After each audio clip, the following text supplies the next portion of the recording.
Get ready for the Squawking Eagles Podcast, the show that covers only the Philadelphia Eagles. Think different.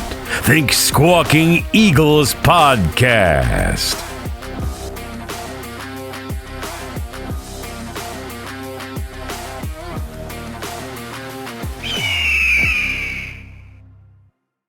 Hello, and welcome back to the Squawking Eagles Podcast. This is the premiere episode of Season 3. How are you? I am Mike. Miguel, how are you? Hungry dogs run faster. Let's go. Mark, how's it going, buddy?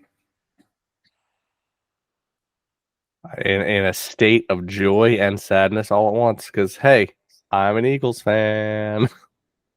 So this episode is going to take a little bit of originally it was going to be a combine kind of free agent episode. We're going to pivot a little bit and turn it into a Jason Kelce tribute episode because, as everyone knows, Jason Kelce retired on Tuesday from the Philadelphia Eagles after 13 seasons, Super Bowl, many All-Pro accolades. And he leaves a team that's, we have a lot of question marks on this team now, and leadership. So we're going to dive into that. Before we get started, you want to follow us on Instagram, Squawking Eagles Podcast, over on YouTube, Squawking Eagles Podcast, where you can subscribe over there. Also, if you want to call in to the podcast and leave us a voicemail. The phone number is 26. Yes, I have a number. Oh, wow. I wanted to surprise you. Let's go. We officially have a number. You can call the podcast, leave voicemails. We'll have a segment in the new season. We're going to call it the Squawking Eagles voicemail bag, whatever. That's good. So the number is 267-293-6963. And I'll post that on all of our social medias. We just got that today. Again, I missed it. Sure. We'll say it one more time. It's 267-293-6963. All right. I'll text it to you later. So yeah, if you want to call and leave a voicemail, and we'll listen to it and we'll play it online if it's appropriate, of course. And so that'll be our new segment on the podcast. Awesome. We're also going to be adding a few new things during the season where we'll have our players of the game. We'll post that. I'm building some graphics for players of the game, kind of like the old school NFL used to do, where they had the jersey and the stats for that game for that player. So we're gonna do that, and we're gonna do some other graphics I'm coming up with right now. And also, if you want to go over to TeePublic. Right now, there's a sale on T-shirts. I uploaded some new Jason Kelce T-shirts over there, so you can give a look at those. And I think that's for our housekeeping, all of our shout-outs. Oh, if you want to download the Lockerverse app, you can follow Lockerverse, and we can tag along and listen to our podcasts live on there. Well, not live, but delayed. And join in on the conversation. All right. Season 3, boys. We are back. Season 3. This is our third season as a podcast. I'm excited to be moving forward with you two. We have a lot to look forward to, I think, next year because the Eagles have a lot to prove. The roster is starting to mold itself into something. We're losing more players right now. We're not really adding any players at the moment, but we've lost so far to date. As in, like today, as we're talking, Avonte Maddox is no longer an Eagle. Jason Kelce no longer an Eagle, and so Fletcher Cox he's not going to be an Eagle. We know that. It's a matter of time of when he declares it. So this team is losing its core players with Jason Kelce, naming Jason Kelce and Fletcher Cox, who've been captains the past couple of years. I want to hear your thoughts on his. I'm guessing you both listened to his retirement speech. Yeah, I want to hear some of your thoughts and what are your thoughts on how you think how it was, because we've all heard retirement speeches. I don't think we're going to get a retirement speech from Fletcher Cox for sure. No. So, Miguel, what do you have? What's on your mind about that Jason Kelce retirement? I am going to be completely honest with you. Jason Kelce had made me cry. He brought a tear to my eye listening to his passion, and it was kind of a history story from him of his history here, but also a letter to the city of Philadelphia and future players that come here, or maybe the players that are currently here he's talking to as well, about how you approach playing in this city and playing for this organization and what it could possibly mean. If you don't give it your all, they're going to let you hear it. And, if you play your best, we're going to let you hear it too. You know what I mean? Mm-hmm. So he's just filled with passion. He wrapped up, his brief history here and the impact that he's had. Everything was touching, man. It was touching and funny at the same time with the whole shout out to Big Dick Nick and finding out that he had to ask Nick before he put him in the speech, and then asked his wife if he could still say the same thing, which is pretty funny. But yeah, Jason Kelce really made me proud with his retired. Sad that he was leaving, but proud that he was a part of this team and has become a big part of Philadelphia now. He's originally from Cincinnati. I know that. I get it. But he will be forever ingrained in the city of Philadelphia. Agreed. Yeah. What about you, Mark? What are your thoughts on after watching that interview and I guess the press conference on his retirement?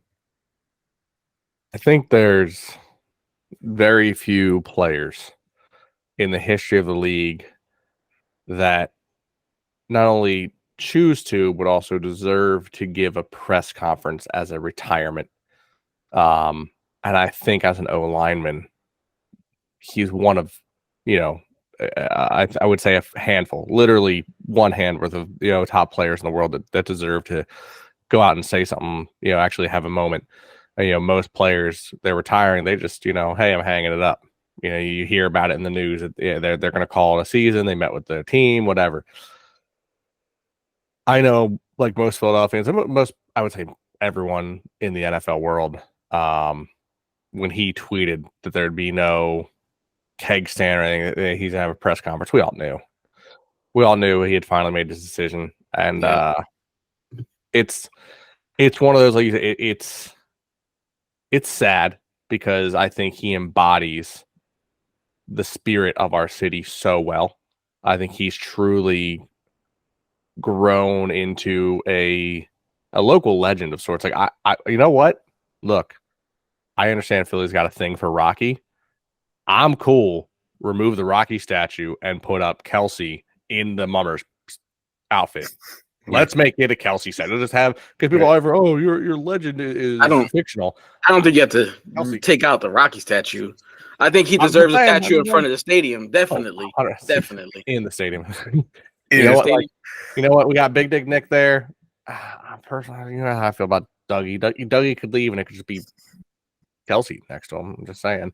But no, it's what he's done for the sport, for his position, and for our city is undeniable. I mean, I know I've heard about it all week. Pat McAfee's talked about it. I know even they've talked about it on their own show, New Heights, and they talk about players on their Mount Rushmore of their position. And he is too humble to ever put himself up there, but he 100% belongs up there. Mm-hmm. I don't know of many centers that make the Hall of Fame, but I will revolt against the NFL if he doesn't qualify, if he's not voted in 2029. Mm-hmm. I mean, there's only one other center that I can think of that's in the NFL in my lifetime. That's Kevin Mawai from the Jets, right? Yeah. Anybody else? No. Think of any? I don't know off the top of my head now. Centers? No. But I mean, well, that's like one thing I think Mylotta mentioned it when we were on that Amazon show, was that like coming to the country, coming to the league, he had heard of football, he learned football, and of course, everyone had the stars. And he said it was interesting going to like when you're meeting fans, because he said he had never seen teams be like have their fan base celebrate their O linemen.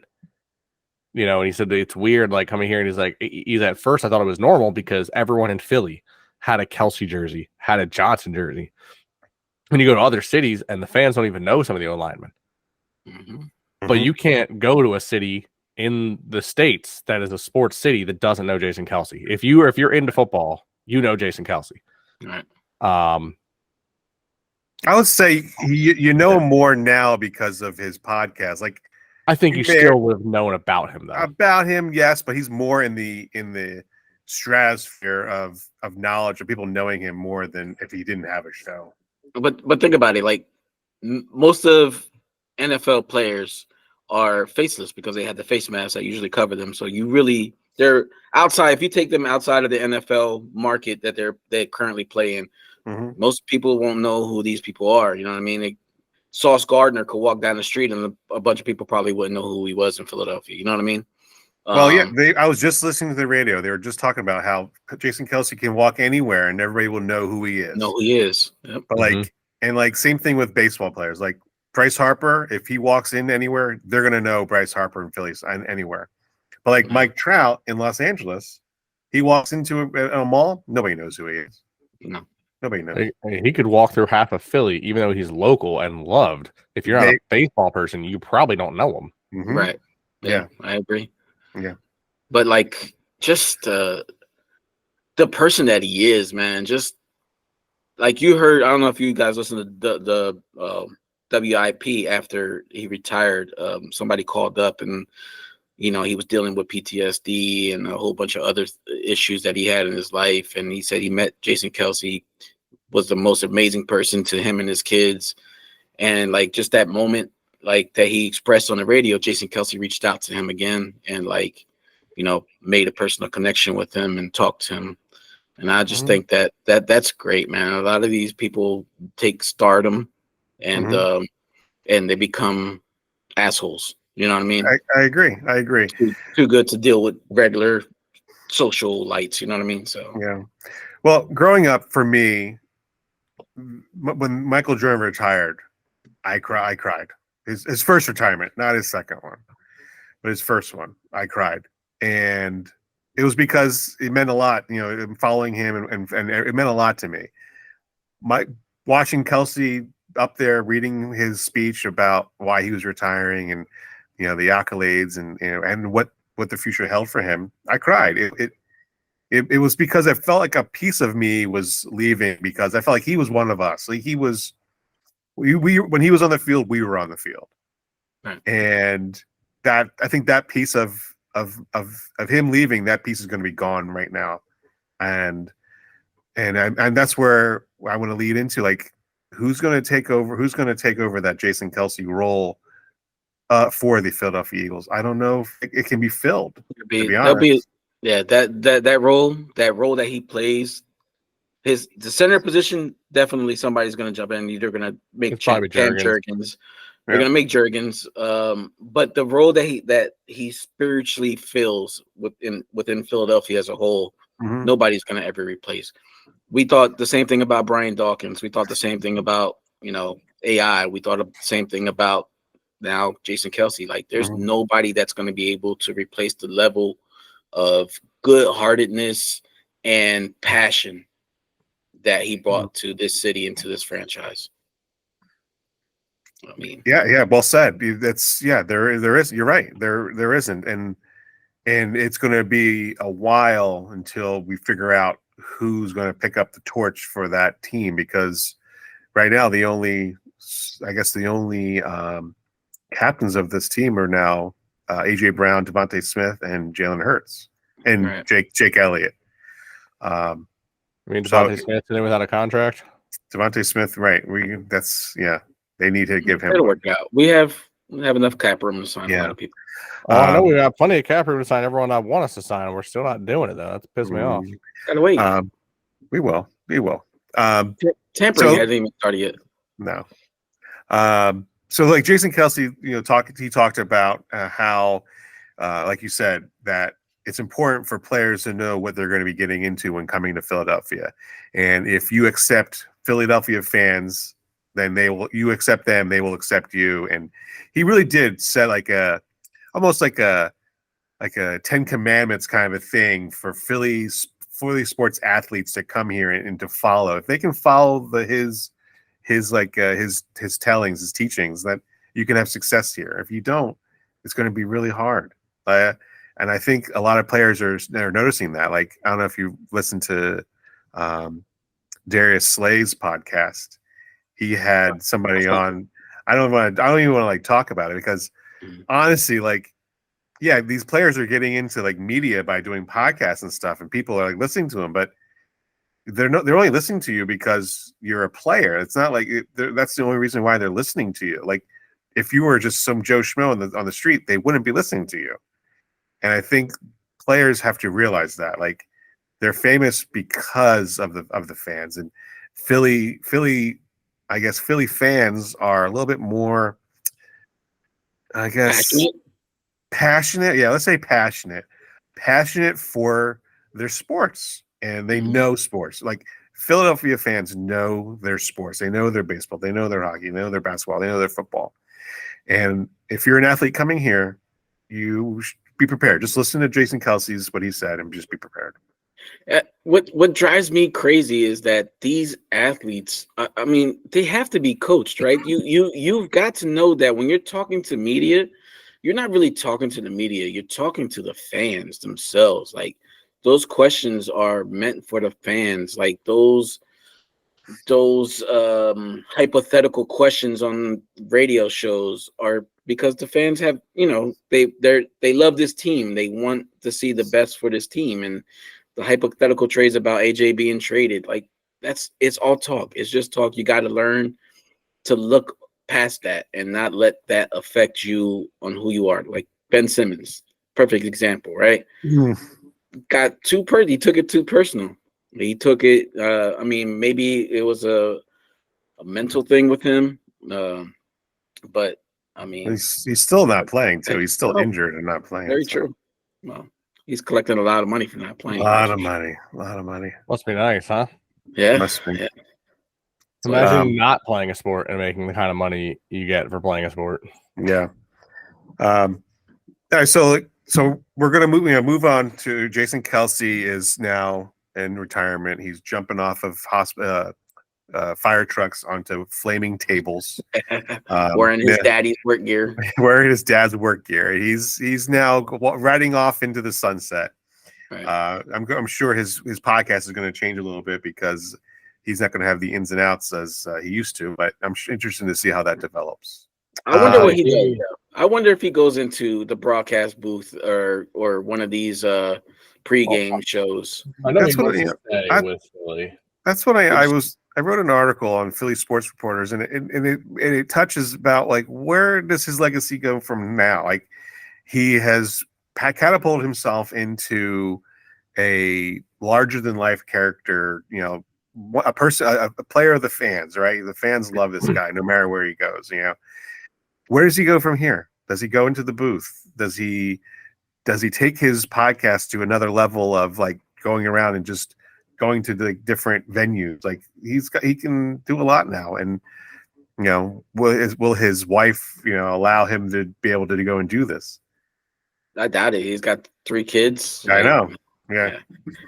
I think this year he chills and waits for Travis to retire next year, and then they go around doing the whole I think they're going to do something similar to what Peyton did with going to all the NFL teams and, like, doing the whole history and traditions of those franchises. I think they end up doing something like that. I can see them doing. Yeah, I think they have they've got a good thing with their podcast, and I think that there's, like, they were just at the Cleveland Cavaliers game. They gave out bobblehead night. Yeah. Yeah, they also if any of you guys watch the video, Jason still knows how to make beer vanish. He does. I can't wait to see him. He said on his podcast, he goes, he would never have, if he was 20 beers deep, he would have just went to the top of that fire truck and jumped off without any padding. But because he wasn't 20 beers deep, he took the precautions. That's hilarious.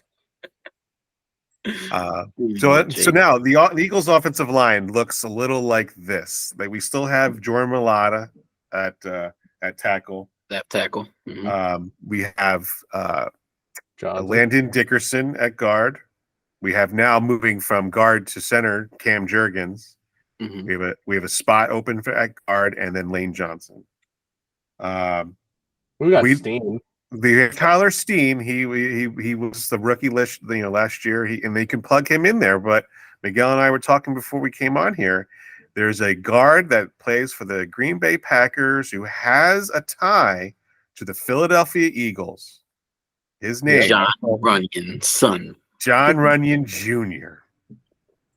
It's not a bad idea. He's a good offensive lineman. He's played center. He's played tackle. He's played guard. You slide him in there. You draft Jeremiah Trotter Jr. and you start a new regime with these players that have had roots in Philadelphia. And then you go and trade for Asante Samuel Jr. and recreate the Avengers Eagles team. Like, what's going on here? You got it. And that's where I'm going to go. Mark's frozen in time here. Mark's frozen in time. You know it.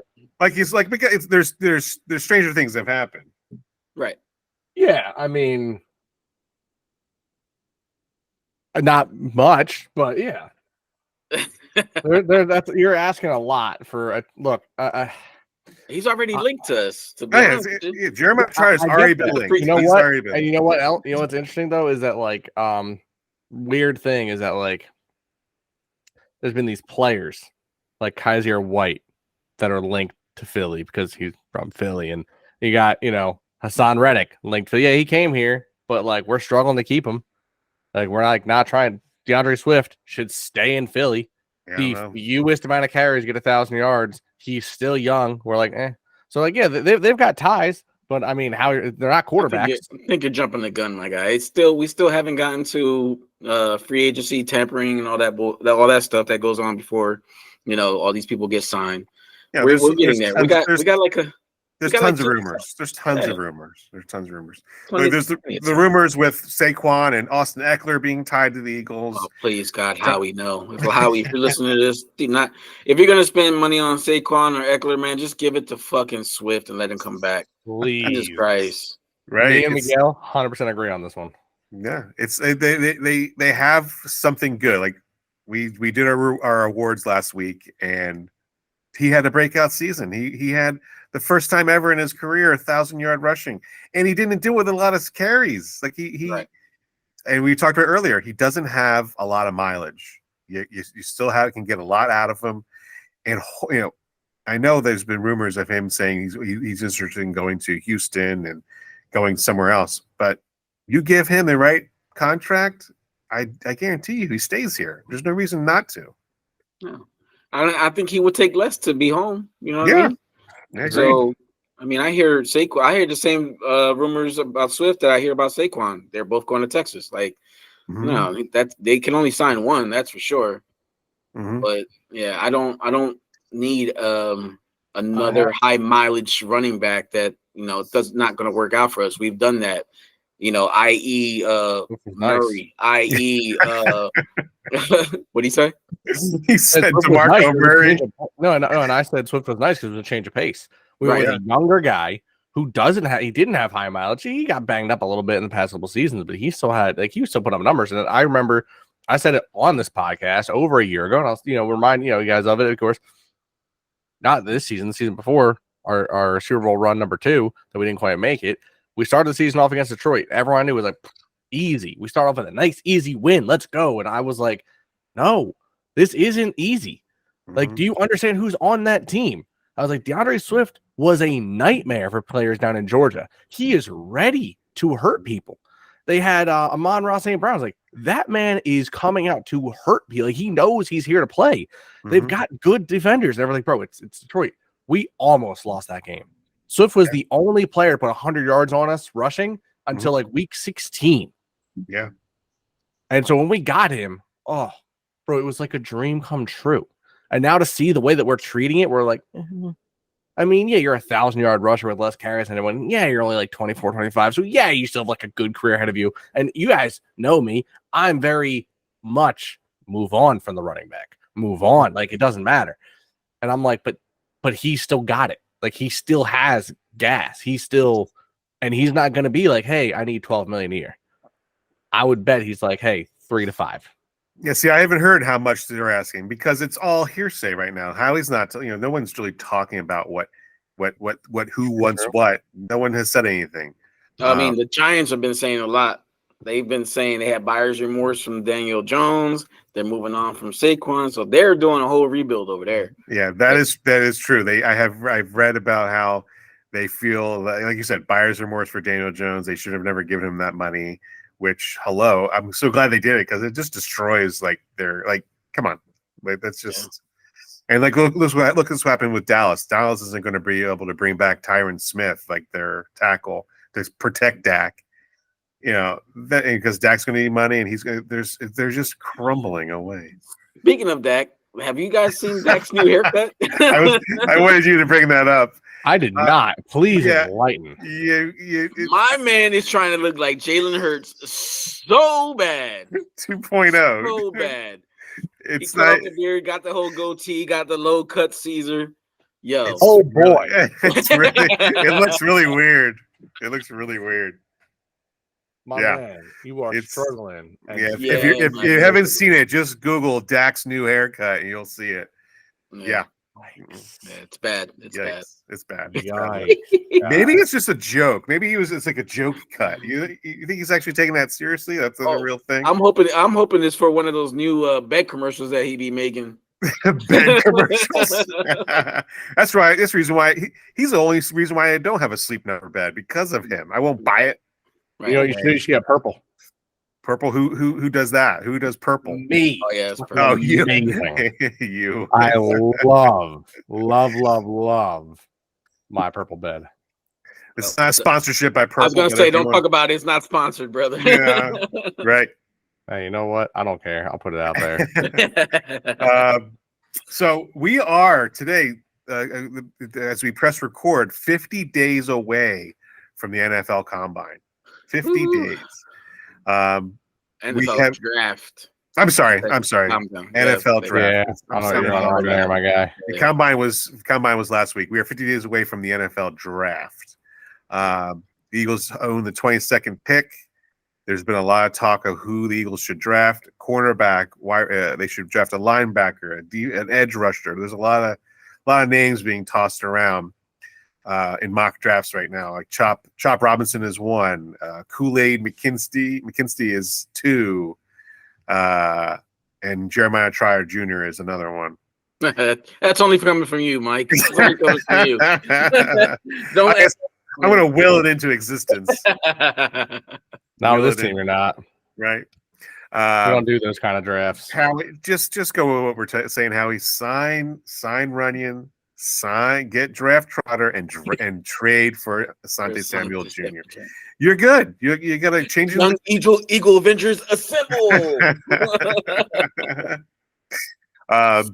So let's talk about the record that was broken during the 40-yard dash. It was broken by Xavier Worthy. Yep. He went from being a third-round draft pick to now probably a first-round pick. Now, explain to me where he's not really the owner of the record. He's only tied. Mark, tell me. No. He owns the record. Okay, tell me about it.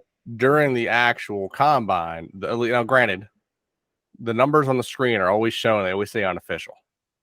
Now the combine screens displayed 4.22, which was the fastest run, which was John Ross back in 2013-ish, I want to say. However, his official time, but it wasn't displayed to people, was 4.21. Some people are a little, people are like, well, I didn't see it. I saw 4.22. So why? As I was saying, you gave it to him. Just like he tied it, but you gave it to him just so like you could have a new record because breaking records brings views. But either way, broken record, tied record, doesn't matter. You're running almost 4 seconds flat for 40 yards. You're insane. Like, I think, I might be able to pull it up right here. Where did I just have it here? It's really amazing how fast people can everywhere. run. I've got so many things pulled up right now. I mean, it's cool. You can run fast. I don't really look at 40 speeds all too much because speed don't mean shit if you can't catch. I was like, you gotta catch. You gotta catch. You could run as fast as you want to. You can't catch that goddamn ball. Then what's good as the speed? You know what I mean? I think the Eagles tried that with the track runner, right? The track guy. I forget his name. Covey? No, the other guy. No.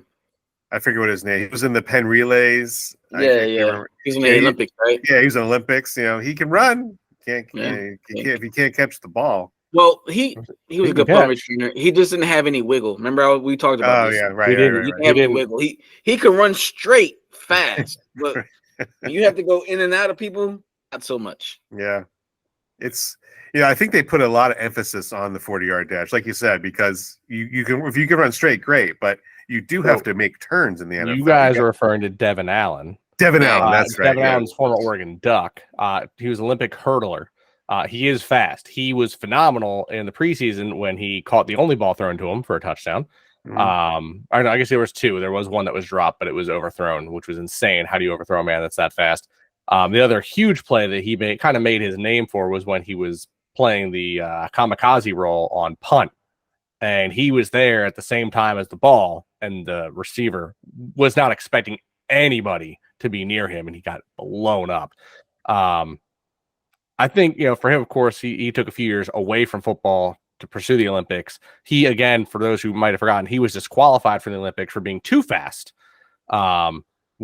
so for anyone who doesn't know, the way the Olympics runners are started, when the gun fires, you actually can't leave instantly. There has to be a delay of like 0.3 seconds or whatever before you can actually leave your mark. And he left at 0.18 or something like that. So he was disqualified. So still after the gun, disqualified. Wow. Yeah. Phenomenally awesome player. I don't know if he's still, I know he was still with us at the end of the season on practice squad. I think he's going to stay as one of the, because he is a little older. He's 27, 28, which sounds crazy to say that's older, but honestly, like I don't think we ever planned on having him as like a high-end receiver, but I think he could continue to be utilized in that gunner role, that kamikaze role for kickoffs and punts. But I do agree that sometimes speed doesn't match. I'm looking here. Obviously, John Ross said it 2017. I don't know why it's 2013. I'm an idiot. Okay. Yeah, thank you. Chris Johnson before that was back 2008 at 4.24. Kalen Barnes recently at 4.23. But just to put in perspective, all-time combine, all right? 1, 2, 3, 4, 5, 6, 7, 8, 9, 10, 11, 12, 13 people. 13 players have run under a 4.3. Wow. You're in a very small group. What's the time frame of that? Like from what, 2014 to what? Let's see. Till today, but the oldest one to the first person to break it would have been Chris Johnson, 2008. That was the Chris Johnson that played in Tennessee, right? Yeah. He was the first one to ever break East Carolina. And then and how many of those names are household names that we should know? Not many. Actually, proves my point. I would argue Chris Johnson had a good career. He had a good career. Not a great career. He helped me in fantasy football back in 2010.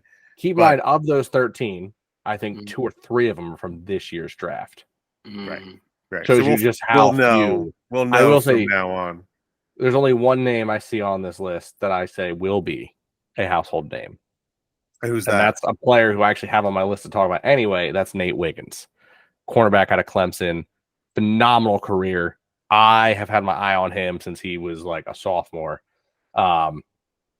He put up great things in college. He's done phenomenal at the combine, and he ran a 4.28. So having a corner that can track players down doesn't hurt at all. Where's he project? What is he projected to be in the first draft round? First round, and Yeah, we won't take him though. I don't think he'll even make it to us. You just don't get players like that often, because he's got a great skill set. Like he's not just speed, which is that's the thing. Is like Xavier Worthy wasn't. If you're looking at he was projected 2 or 3, and now he's 1. They're saying if I'm looking at the last mock I saw, it was like he goes to like Kansas City or something like that. Yeah, like if you're looking at top receivers for the draft, of course, you've got Marvin Harrison, you got Malik Neighbors. Like there's Wyatt. Can you guys hear me? Yes, we can hear you. Yes. All right. Well, my computer just froze. I don't know why. It only happens when I do this. This computer doesn't freeze doing anything else, but it freezes almost every time I record. Got to close the poor windows before you start, bro. The day any of those windows are ever open on this PC, I will throw this PC out the window. This PC is too important to get bogged down with that junk. Yeah, I hear you. Let me see what that here. But I was saying, the receivers, he was not listed as like, hey, someone you're like. He wasn't. No, he was late second round, third round pick, and now ever since he broke that record or tied the record, what we want to say is that now he's projected first round, and he projected going to Kansas City of all teams. So I'd be interested to see. I'm going to interested to see where he goes. I'm always it's always like to see these guys who set these records where they go and what happens to them. Miguel, you were talking about the guy from the running back from Michigan. Yeah, call him. He was bench pressing like a linebacker. A lineman. Yeah, like his lineman benched 27 times and he matched him. Wow. Yeah. So and then his 40 time was really good. Like he really just stood out to me, and the little bit I watched at the combine. I know we're not going to draft him, but I'll be interested to see where he does end up going. Yeah, I've noticed the Eagles are talking to. They've interviewed with Jeremiah Trott Jr. They've talked to the safety from Georgia, and they're talking to a couple of running backs from smaller schools. I guess they're doing their due diligence to talk to all these guys just to see where their heads are. What if anything that if they do fall to the Eagles, do they take them? The Eagles. There's a lot of free agents on the market right now that are just hitting the market now because of being cuts, and there's some questions like maybe there's a guy that we take in free agency over drafting a safety because it's easier to draft, easier to sign a free agent because you kind of know what you're getting. Right. So moving into that, we doing a collab with a group on Instagram. Okay. And the group is called, I'll tell you right this second. The name is Sports Talk 242 on Instagram. We're going to do a collab with them where we kind of predict where these free agents are going to go. Okay.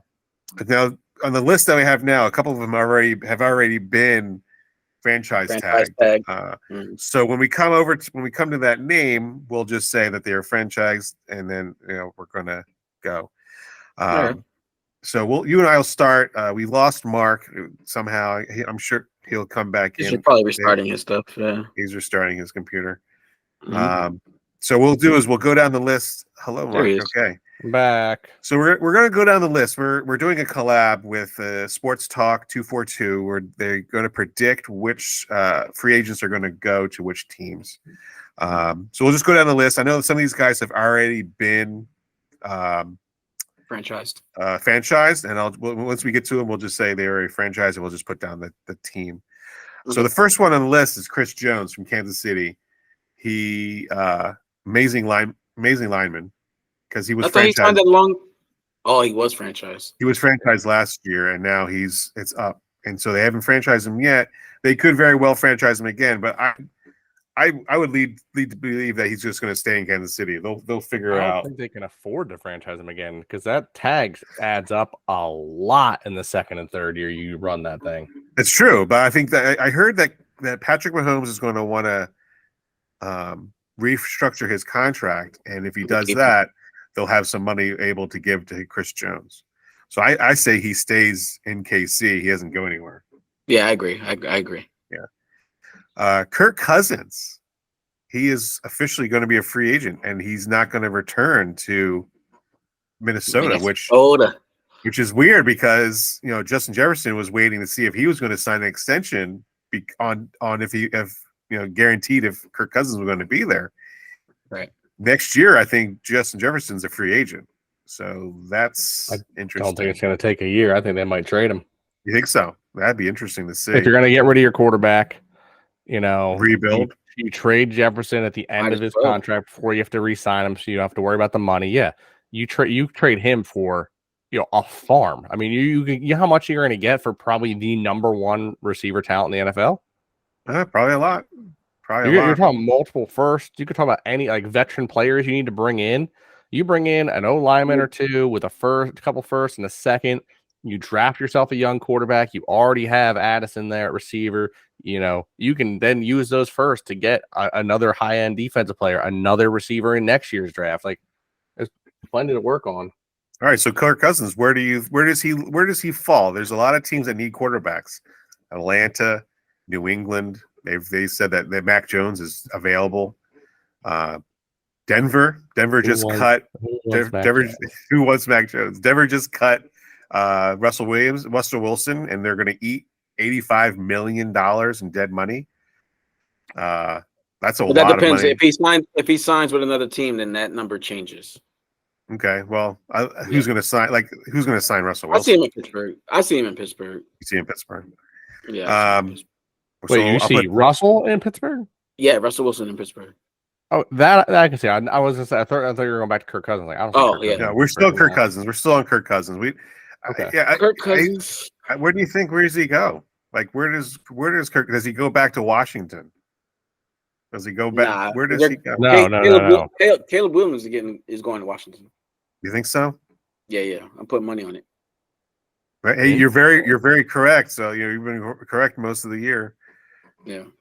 So you think? So where does he go? Where's Kirk Cousins go? Does he go to Tennessee? I'm trying to think. I mean, back to Seattle. Back to Seattle. Seattle. Yeah, Russell. Oh, I'm sorry. I'm Russell Wilson again. Kirk Cousins. You're in your Russell Wilson. Yeah. No. Kirk Cousins. Let's ride. Kirk Cousins, I think, might go to. I think he's going to Atlanta. I don't think there's a question. I think he's going to Atlanta. Atlanta's got some young talent. They just need a veteran presence at quarterback to really kind of spread it around. You've got a young receiver, you got a young tight end, you've got arguably the youngest, the best youngest running back available. You get him and you draft an lineman or so. Maybe you draft a different receiver if you have the opportunity, but I think he's going to Atlanta.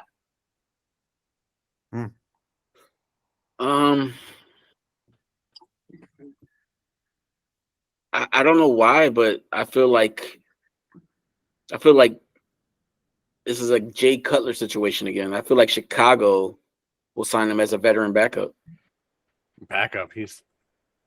Or at least have him for the beginning of the season and have whatever rookie they draft from trading down with Washington. So you're already predicting that Bears are going to trade their pick to Washington. Yeah. Okay. Interesting take. Yeah, swap picks. Washington's 2, right? I thought Washington was 3. 2 or 3. One of the 2. They're top 5. That much matters. Yeah. That's what I'm feeling. I've been interesting because I heard people talking today about the possibility of Justin Fields going to the Giants.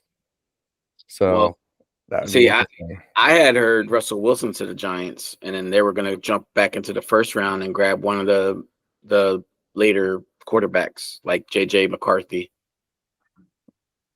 Yeah, but I can see him in Atlanta. Russell Wilson? No, Justin Fields. Oh, Justin Fields. Oh, yeah. Oh, that would actually be nice. That could actually have a lot to go on it. Yeah. Yeah, I think Kirk Cousins. I'm going to say my final is definitely Atlanta. You make a good point about Justin Fields. Also, just a thought. How if we're getting rid of Fletcher Cox, Chris Jones wouldn't be a bad replacement. Just saying. No. Yeah, you have Milton Williams and you have Yeah, Mike, they got a lot I of. know. I'm just saying, but I like, love Chris Jones. Love to have Chris Jones. let's say you're putting Jalen Carter next to Chris Jones and Jordan Davis. Like, that's not fair. Yeah. So we go with Atlanta. Let's just say Atlanta with him because right now that's just trying to predict trades, and I don't think we can predict what they're going to do with Justin Fields at the moment. Right. I mean, whoever expected AJ Brown to be an Eagle?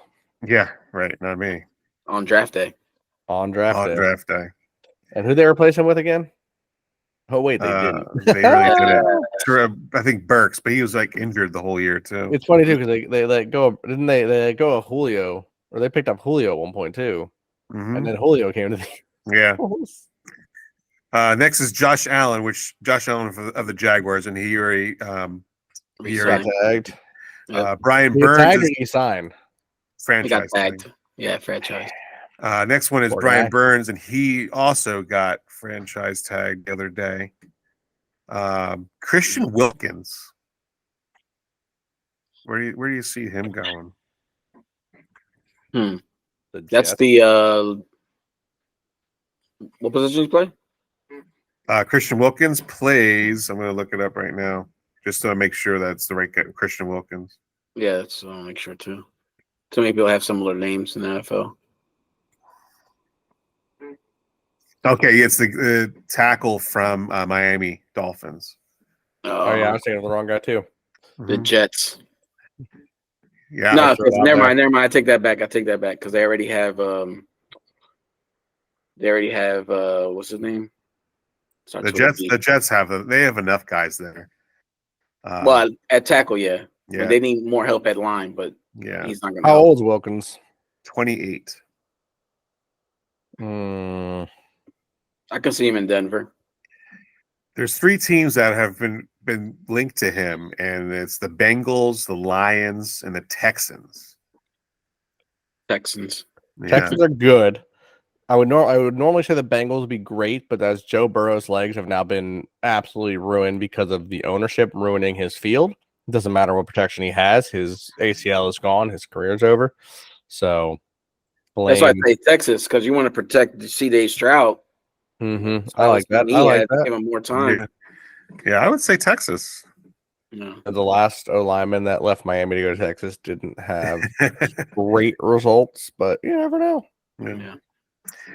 Next on the list is Antonio Winfield Jr., and he's tagged by the Bucks. Right. Next guy is Jalen Johnson. He's a cornerback from Chicago, but it looks like they've already franchised him too. So he stays in Chicago. Next is Michael Pittman Jr. He was also franchised. He wasn't leaving. I knew he wasn't leaving. There's no way. He's their most reliable player. Yeah, they would never let him go. Especially with a healthy Richardson coming back. Exactly. You want Richard to have someone he can trust. Right. And you know what's funny? I remember last year after the draft, I said there was something about, I guess it was actually the combine, but then they continued with the draft where I said there was something about Richardson that made me think he's going to be the rookie of the year. He was going to be the best quarterback. Right. I think without his injury, I think he outplays Stroud. Yeah. I think so. I think it might be really close. Yep. It would have been really close. I think he's in a good position with Shane Steichen as his head coach to actually outperform CJ Stroud, but because he got hurt, kind of fell apart. But yeah, I think that he, like, looking at how everyone was expecting the quarterbacks, I admit before, I'll admit again, I was wrong about Stroud. He's the first Ohio State quarterback to earn, actually being considered. He did well. Hats off to you, bud. But I was dead on about, I can't remember his name, that went to Carolina. Bryce Young. What a joke. Absolute bust. Yeah, I'm calling him a bust after 1 year. I don't even care. I mean, he didn't have a good season. It's trash. Absolute trash. Yeah. I say both him and Stroud went to teams that were considered bottom feeders, and Stroud propelled his team with the help of his coach to the playoffs. Wow. Carolina is still a top 5 pick because they're bottom feeders. Yeah. I don't, you're not wrong. You're not wrong. You know what? I got more for you right now. Looking ahead real quick. Just want to throw it out there. Yeah. Caleb Williams will never reach everything that's hyped about him. It'll never reach that level. He's been in a bubble. It's not going to pan out in the NFL. Oh yeah, I saw somebody out there that said he didn't even win a playoff game in college. You think he's going to come in the NFL and be able to take a team to the playoffs? No, and then, prior and look what happens when he loses. Prior to the playoffs, I have been saying all season to some of my friends and family, even though everyone who listens to this, you guys particularly know I'm a huge Oregon fan. Really? I have said all year that Michael Penix out of Washington will have a career. I stand by that still. He did very well in the playoffs. Yeah, he they got beat up by Michigan, but I think that guy is going to actually I'd keep an eye on him for next year. See where he goes. See where I also have my family who are Steelers fans. And I'm like, you get a coach like the Steelers have with a player like Michael Penix, who's very dialed. If you ever watch, he's very dialed in. He reads defenses really well. He makes adjustments really well for a young guy. Are you saying that Kenny Pickett is done in Pittsburgh?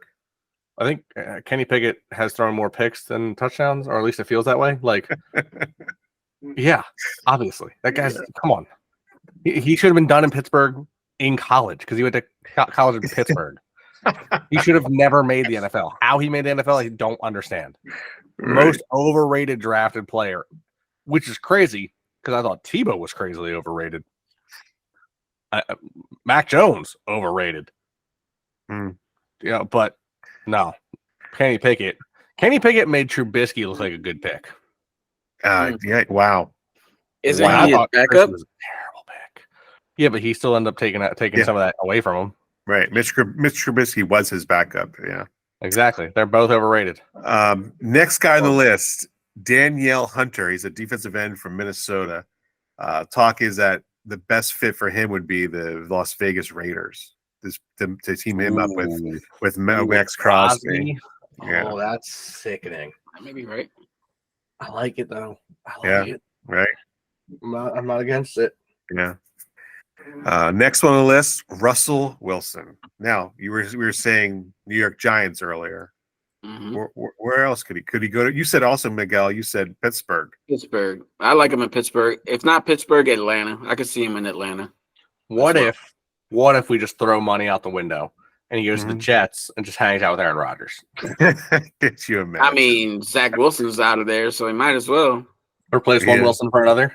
Yeah, exactly. Right. Give him the same number too. I don't understand. Like, if I'm Zach Wilson, yeah, it didn't go well, but like this past season. But I think people in general gave you a little more credit for your growth and maturity, having learned what you did under Rodgers. Yeah. Why cause a fuss? Why not just stay another year under Rodgers? Understand that you're going, but why? You know you're not. No one wants you. You haven't earned that. You stay another year. You get gifted a team that has been built from the ground up with full stars. I mean, the Jets are. I hate that the Jets on paper are a phenomenal team. Yeah, they've got receivers, they've got running backs, they've got defense, they've got O-linemen, they've got everything you want. You let Aaron Rodgers run it for another season, okay? Let him have a real season. You actually learn under him because you're not just listening to him, you're watching him more, you're working with him more. Then he retires. He calls it, goes on a whatever he does, a siesta. He'll go on a darkness retreat and go, guys, I'm retiring. And then you're handed the keys to the kingdom after another year with a team of coaches who have given you that time and credit to earn your spot. And you're just going to say, nah, I'm out.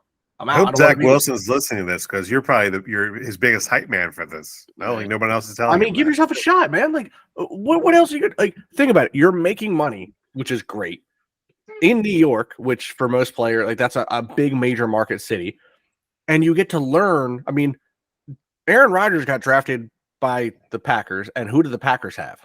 Brett Favre, one of the most famous quarterbacks in history, and dirtbags. And true.